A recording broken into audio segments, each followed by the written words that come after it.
Bonjour mes chers élèves, aujourd'hui nous allons voir un autre domaine de définition.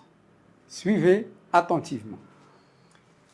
Soit f une fonction numérique à variable réelle x définie par f de x est égal à racine de ln de x moins 1.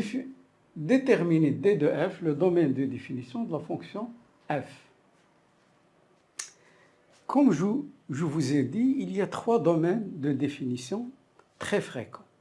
La fonction rationnelle sous la forme ax sur bx, bx doit être strictement différent de 0, doit être différent de 0. Et la fonction irrationnelle sous la forme racine de ax, c'est-à-dire ax doit être supérieur ou égal à 0. Et la fonction logarithme, bien sûr, qui doit être elle aussi ln de ax doit être strictement supérieur à 0. Quand je regarde ma fonction, je trouve qu'il y a un radical et je trouve qu'il y a un ln. Donc je dois avoir deux conditions. Je vais vous donner les rappels. Si f de x est égal à racine de ax, alors son domaine de définition, c'est l'ensemble des x qui appartiennent à R, tel que ax supérieur ou égal à 0. Ça, c'est la fonction irrationnelle. Maintenant, je passe à la fonction logarithmique. Si f de x est égal à ln de bx, alors son domaine de définition, df, c'est l'ensemble des x qui appartiennent à R, tel que bx strictement supérieur à 0. Parce que le logarithme de 0 n'existe pas et le logarithme d'un nombre négatif n'existe pas. C'est pour ça qu'on écrit bx strictement supérieur à 0. Donc le logarithme n'a que des images pour les nombres positifs à partir de 0, 0 non inclus. Alors nous allons voir maintenant notre fonction. d de f, comme vous voyez, il y a les deux. Je commence par le radical. X appartient à R, tel que ln de x moins 1 supérieur ou égal à 0. Et ça, c'est AX. BX, c'est x moins 1. Et x moins 1 strictement supérieur à 0. Donc, je vais résoudre les deux x appartenant à R. ln de x moins 1. ln de 0, 0 est égal à ln de 1. Et x, ici, je résulte x supérieur à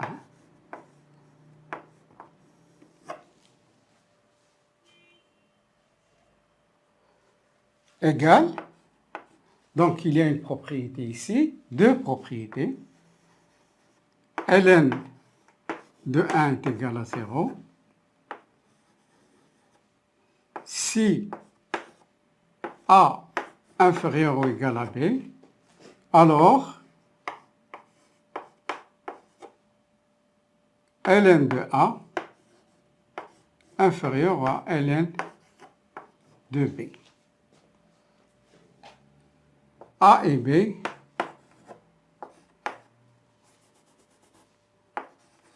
strictement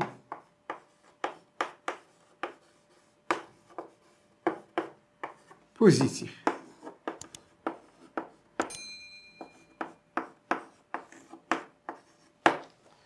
Bien. Donc, chaque fois, chaque pas, je vous montre les propriétés. X moins 1, A, c'est X moins 1 et B, c'est 1. Supérieur à 1. Et X supérieur à 1 pour la deuxième. Donc, X appartenant à R, tel que X supérieur à 1 plus 1, c'est-à-dire supérieur à 2, et X supérieur strictement à 1. Alors, c'est quoi A? A représente l'intersection des... Donc, je dois écrire ces deux ensembles sous forme d'intervalle. 2 plus l'infini. X supérieur ou égal à 2, c'est-à-dire 2 plus l'infini. X, ça veut dire inter. 1 plus l'infini.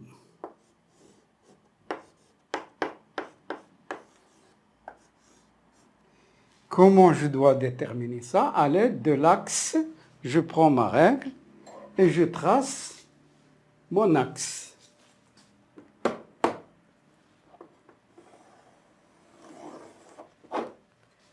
Donc, mon axe c'est toujours moins l'infini plus l'infini. Et je place les nombres 1 et 2 par ordre croissant. Il ne faut pas intervertir. Si vous intervertissez, il devrait y avoir une erreur. Alors, 2 plus l'infini. 2 plus l'infini. 2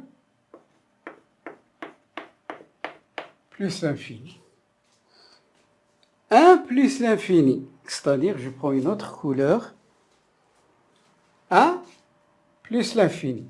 1, c'est ouvert, plus l'infini.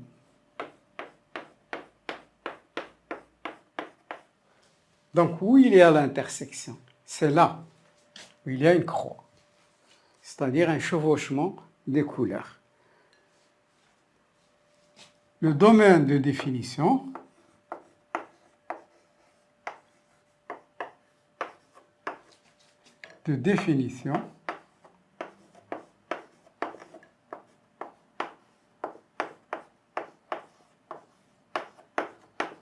est alors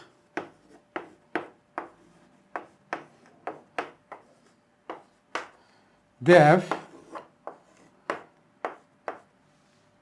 c'est 2 plus l'infini. Et j'encadre mon résultat.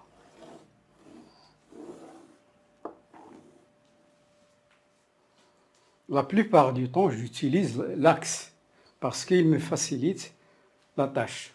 Si je regarde comme ça, c'est pas facile de le concevoir. Donc, il vaut mieux utiliser un axe où vous mettez tous les nombres.